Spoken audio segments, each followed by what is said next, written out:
So welcome everyone. Good to see you. Also hello to everyone listening to this online. I hope you're all doing well and the practice is progressing smoothly and you're gaining some good results. Today I would like to talk a little bit about what it is that makes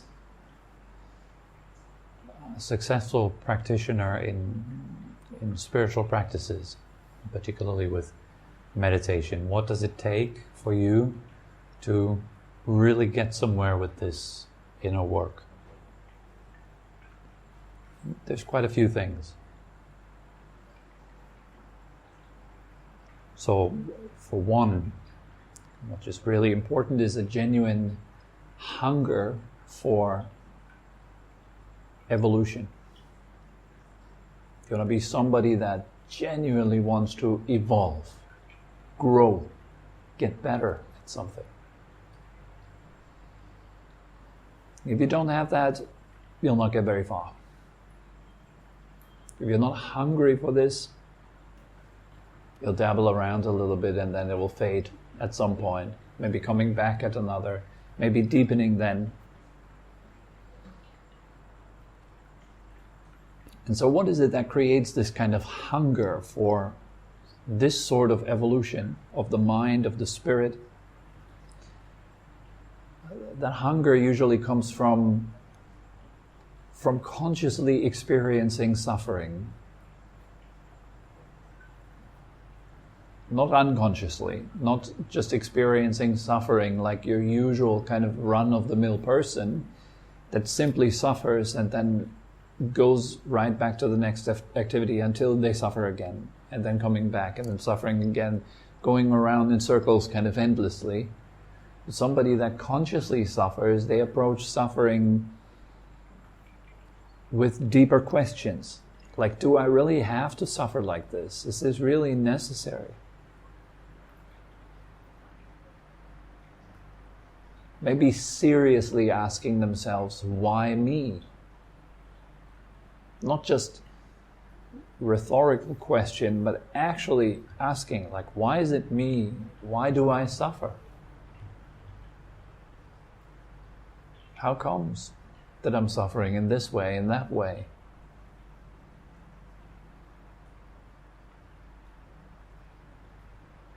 You can even go to much deeper questions. Is suffering necessary in our life? Is that a necessary experience? Do you have to suffer? Or maybe not. Maybe it's not necessary. Maybe it's only necessary for a certain time until you discover that it's not necessary. Until you find out that there might be other ways of existing.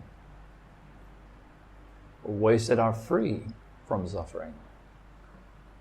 And maybe then you start reading books about the ancient culture of cultivating your mind, and you read about religion, you start to become curious, and you start to practice a little bit, and kind of starts to evolve and become a bit of a more serious thing. You're not just meditating on a weekend or something, or when you have a day off and nothing better to do, you kind of sit around a little bit and try out some app like Calm or Headspace or something. And it's kind of nice, but really there is not much of a difference between a nap and a bit of meditation. You get a bit of relaxation, you feel maybe a bit more refreshed afterwards, but it's nothing really more. Or maybe you've been introduced to meditation through a school and you're doing this kind of mindfulness program, either for teachers or for students. You learn a little bit about mindfulness, but you learn it in the context of how could I be more productive?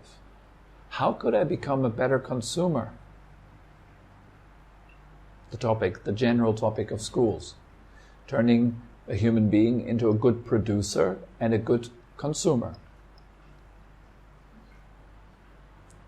We generally don't learn much else in a school, other than becoming fit for a society in which paying your taxes is very important to keep the system going.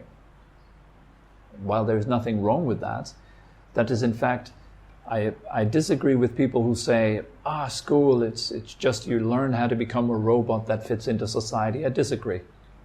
You learn very valuable tools in school, but these tools are aiming at efficient consumption and efficient production, and these are important facets in our life, but they're by far not everything.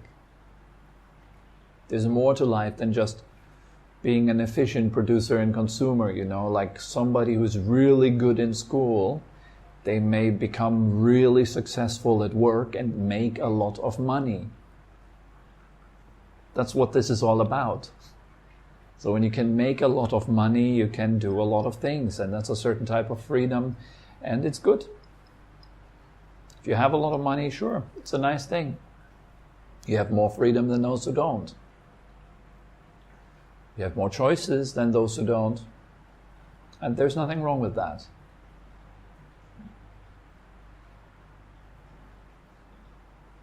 However, as I just said, that it's not everything. So next to the study of economy, politics, the world, and how to kind of maintain a society, a functioning society, there's also the question of human suffering. It's very much at the base, and usually that's been addressed by religion so far. Right? So religion gave a kind of balance to this materialistic worldview, where it's only about making a lot of money and becoming successful and reaching the top of the pyramid, so to say. The rat race. There is a balance to that, and it should be religion. But religion has turned very often into a tool for the other part. So when people go to church, what do they pray for? Maybe a fast car, right? Maybe, there's even a song where, Lord, won't you buy me a Mercedes Benz?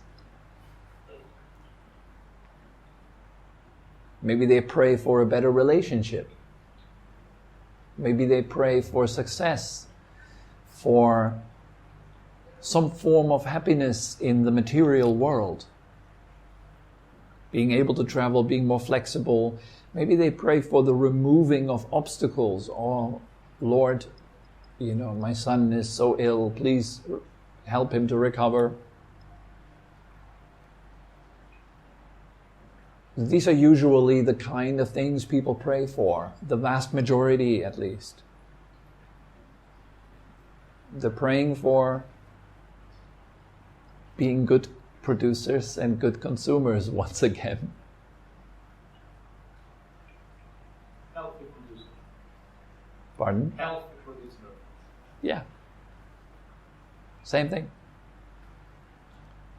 Like trying to become someone that you're not.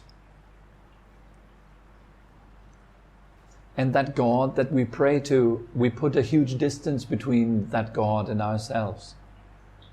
Massive distance. God is somewhere else. And we go to church and we worship this distance.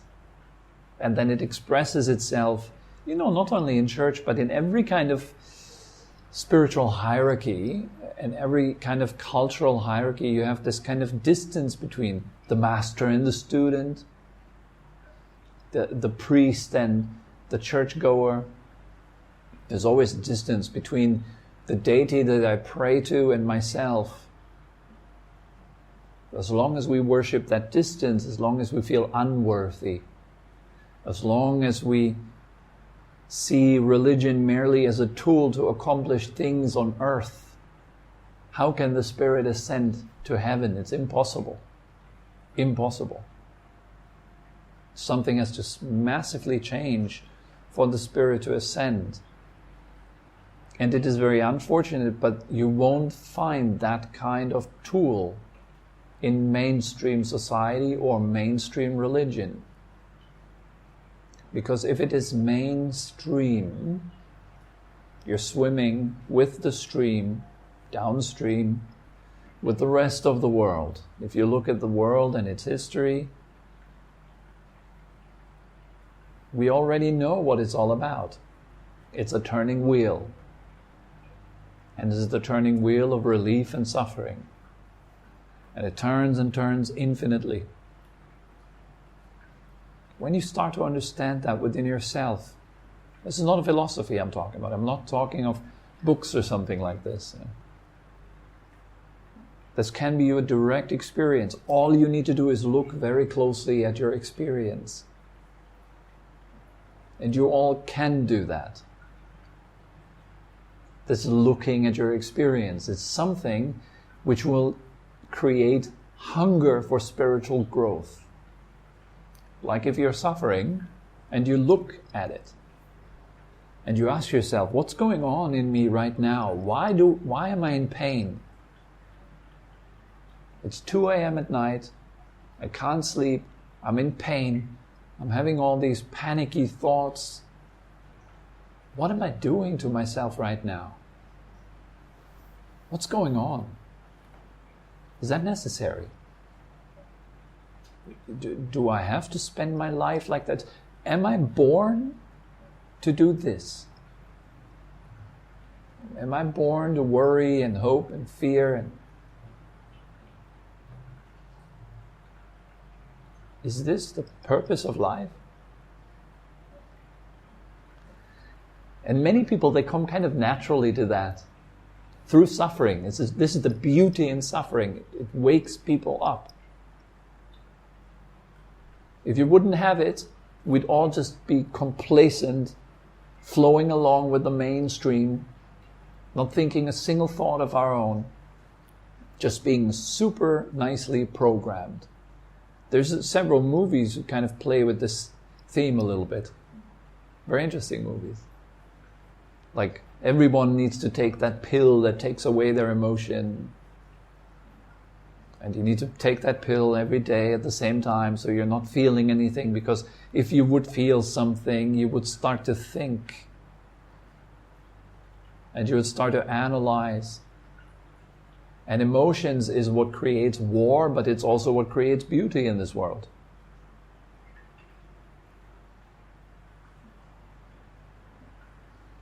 And you would start to question yourself. And it's that kind of questioning that leads to the hunger to know yourself on a deeper level, to really asking yourself questions like, what am I? Who am I? I'm living in this body with 2 arms and 2 legs, and I'm walking around and I'm putting stuff into my mouth 3 times a day or 2 times a day, so I can keep moving this kind of thing around, and then I need to make money so I can put that thing into a box so it's protected from weather, and I can put it into a comfy, cushiony bed at night so it can rest, so it has more energy to kind of move around the next day and put more stuff into that hole, into that round ball on top of your shoulders, and to digest that stuff and then move around it. Doesn't that feel like something really weird and odd? Like we're in this realm, in this vast universe, in these bodies, moving around, doing stuff every day. And everyone thinks it's like totally normal. They don't even question it. They don't even think about it.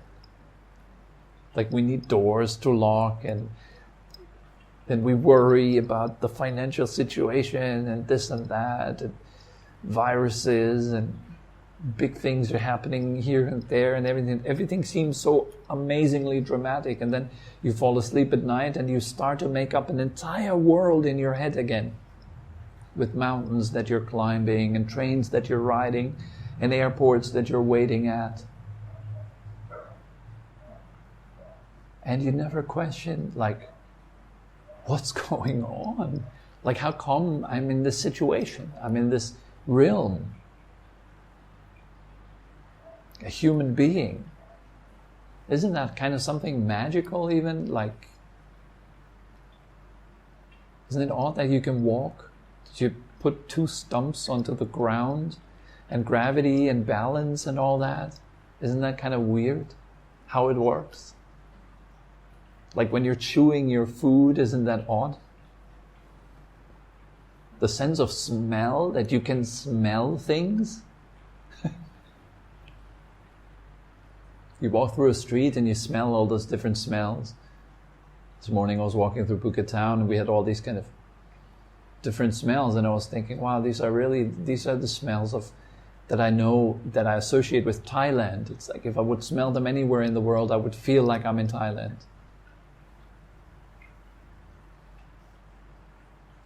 So many different smells and so many different sounds, and then everyone is driving around in these metal boxes, going from place to place, so busy, everyone's so busy, you know. And then my thoughts, thinking of myself. Isn't that weird? Isn't that a weird thing? Like thinking of myself, you're thinking of yourself. You're making yourself into things. Like, for example, I'm unworthy. No one loves me. I'm alone. I feel so alone. You create all those feelings inside of you and you believe them to be true, real. It's magic. Like I've watched one of the talks of Eckhart Tolle. It's quite funny. He mentions it like, he says, some people need to take LSD to feel that way. Then they take their LSD and they go, whoa. Like if you really practice, if you're opening up your eyes and your ears and your nose, you don't have to take any LSD. You'll go, whoa, hold on a second. That's like so weird. The entire world is such a weird place. Thinking, eating, talking, making sounds with our mouth, and then thinking that we understand what that person means that is talking. All the while making up your own thoughts about it, associating it with your own experiences. Thinking that you understand and know something. All this is so strange, so odd. It begs for attention. Everything does, it begs for attention. Your mind, your feelings, your experiences, everything begs for attention. If you pay attention when you suffer, there is no other way. And then you start to ask yourself some serious questions, and then maybe you start to develop some hunger for the practice. So that's one big facet. This is what makes a good practitioner. They're truly hungry. They want to know. They are not satisfied anymore with walking through the world as some sort of blind, numb, deaf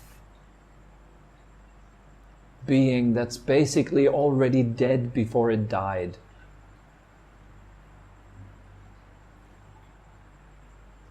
This goes back to the Buddha, by the way. He's mentioned that in the Dhammapada. I think those who are heedful, or like those who are not mindful, are as if already dead. I mean, people who don't pay attention. You go to your car, you don't even know that you're walking. You sit down in your car, you already think of your goal. You're not even sitting in the car. You eat your food, you already think of the next food. Or you think of what you're doing next. You're never there. You're already dead. You're already gone. You're an empty shell walking around, dreaming in their head all day long. That's a pity. And it's suffering. But we wouldn't call it suffering because it's our natural state and we're so used to it. It's our kind of our comfort zone to not be here. Because as soon as you really come into this body, you embody your form, you come into your body and you notice yourself as you are really, then the first thing you would have to deal with is the ways that you make yourself suffer, and you see them clearly. That's why the Buddha calls that the first noble truth. The very first thing you will see is there is suffering. And then you might ask yourself, why is there suffering? Like all it takes literally is to just try to sit still for 5 minutes. We all know that, right? It takes only that. And for most people it takes just sitting on a bench waiting, having to wait for the train. I'm from Germany, you know.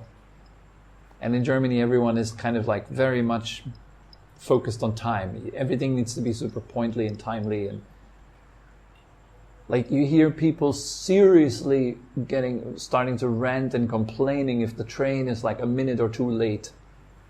Then they start looking at their watches and they go, late again, and I'm paying so much money for those tickets, and they start to complain like that. It's good to go to Thailand for these guys. You know, if you live here, you learn to relax a little bit more about time. Here it's the other extreme. Both is unhealthy.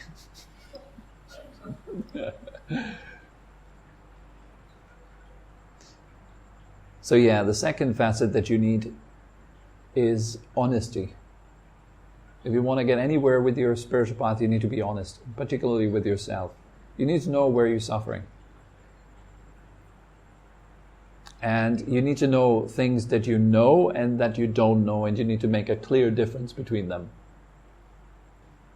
Like we all can talk about philosophical stuff.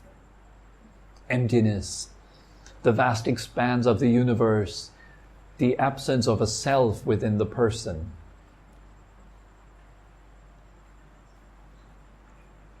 An atom is 99.9999999% empty space. Yeah, I know that. Now here we take the honesty we need to say, no, I don't know that. I'm repeating something that I've heard on a video on YouTube. Period. That's honesty. Instead of going like, such and such person has said that Corona causes this and that kind of amount of deaths in this and that county and there, and they are currently, did you know that Bill Gates, and instead of saying all this bullshit, selling it as your knowledge, admit, oh, I got that from a YouTube video, and I'm repeating content that I've heard elsewhere. That kind of honesty I find unbelievably refreshing. There's just too many knuckleheads repeating stuff they hear elsewhere, selling it as knowledge.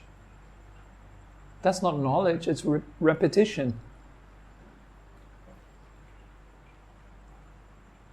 And I'm really passionate about this because we cannot develop a conversation if everyone is like repeating stuff they've heard elsewhere and then arguing about it. It's as childish as it could get.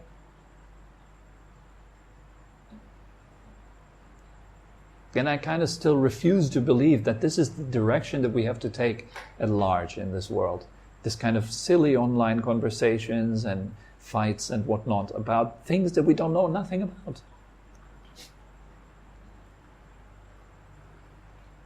The person that can honestly and openly state, oh well, I don't know.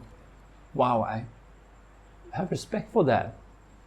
It seems to be a hard thing to say. I don't know what I'm talking about. But what's so problematic about admitting that? I don't know. What happens after death? I don't know. Instead of saying, well, we are going to be reborn, likely a human being. Where am I taking that from? Well, I've read a few books, heard a few masters talk about it. That doesn't qualify me to say that it is like this. The best I could probably say is I assume it is like this, or I kind of feel it could be like that. What do you think? But then there are people who argue about these things. You know, there's nothing happening after death. And others say, no, there is. You will sit at the side of Lord Jesus Christ. Others say, no, that's not true. You will be reborn as a human being. So honesty, the most important ingredients on the path, really. So, and that honesty that's super important is when you sit down and you meditate. Look, each and every moment, is that comfortable? Can I let that suffering, that tension, can I let that go? How would I let that go? Have I let it go already? You can't fool yourself like that. It's easy to say to your friends and so forth. You can say, well, I have gone beyond suffering. I'm not suffering anymore.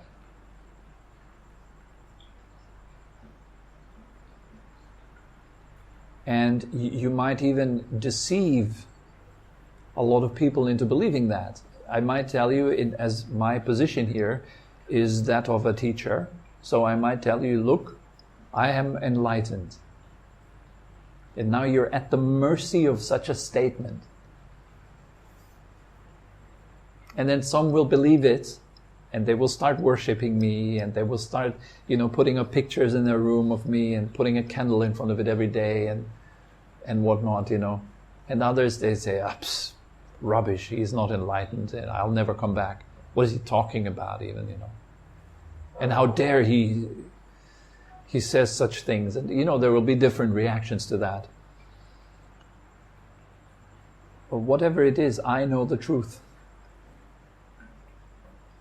So I cannot fool myself. And you cannot attain a deep insight into truth if you are dishonest to yourself. But it's a very pervasive problem. We like to lie to ourselves. And it's very subtle. And we like to believe our lies very strongly. We defend them. We stand up for them. There's many different types of lies that you might be telling yourself, such as, I'm unworthy, no one loves me. Or, I'm really good at that. Whatever it is.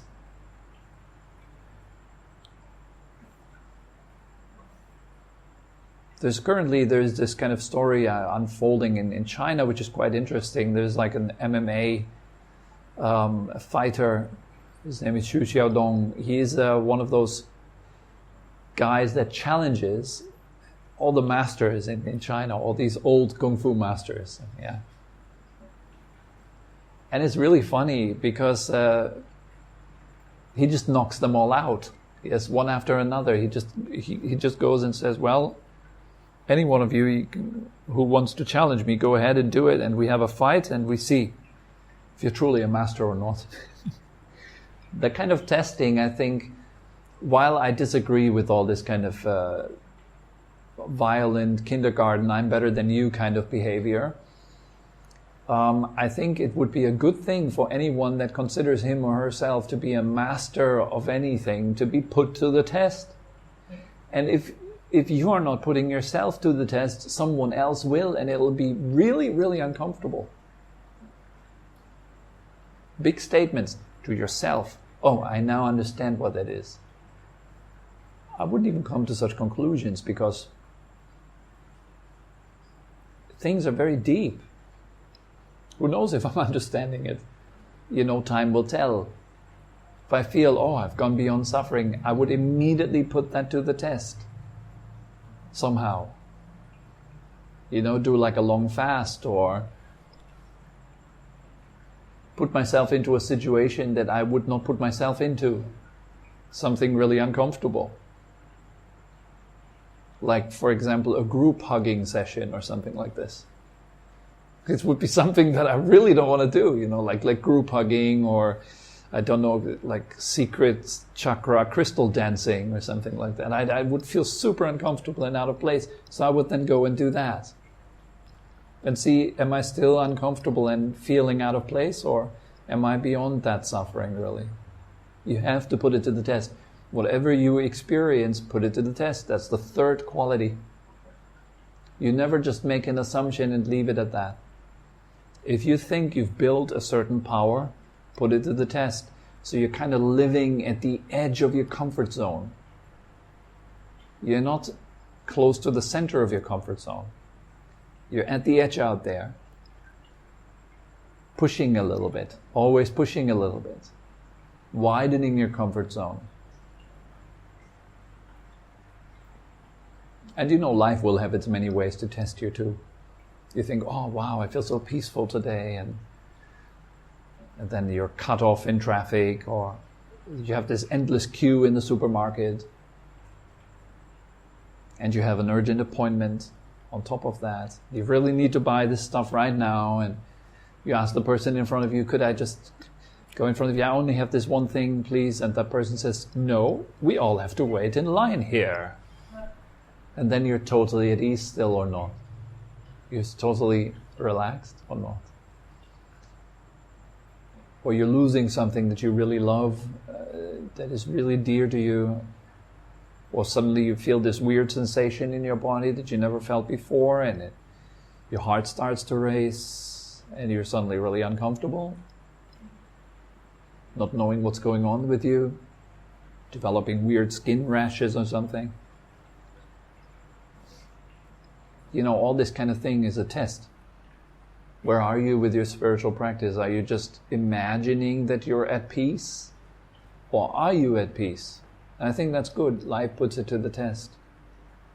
And then we need to be honest enough again with the testing together that we're not just fooling ourselves and finding excuses.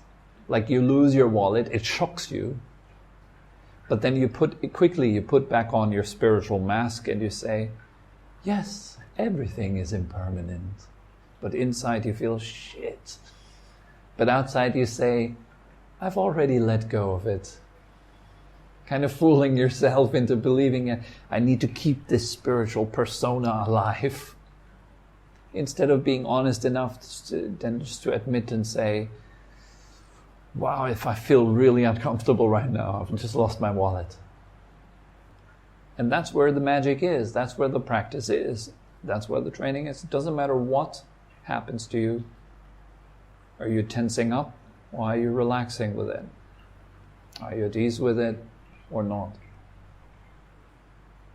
So, 3 things I've mentioned today. This is obviously something that we can go into much more detail. Honesty would be one thing. Putting things to the test will be the other. And what was the first one? What did I say? What was the first one? Finding a strong wish to keep the practice. Yeah, and having this hunger for the practice. There we are. Yes, developing the hunger. Interacting consciously with your suffering. Paying attention to your life. Like that, yes. Okay? So, paying attention to our lives, then being honest with ourselves, and asking all the right questions, going deeper like that, putting things to the test. These are already 3 very solid things that make a good practice. And there's more. But today it's already enough, I think. Are there any questions?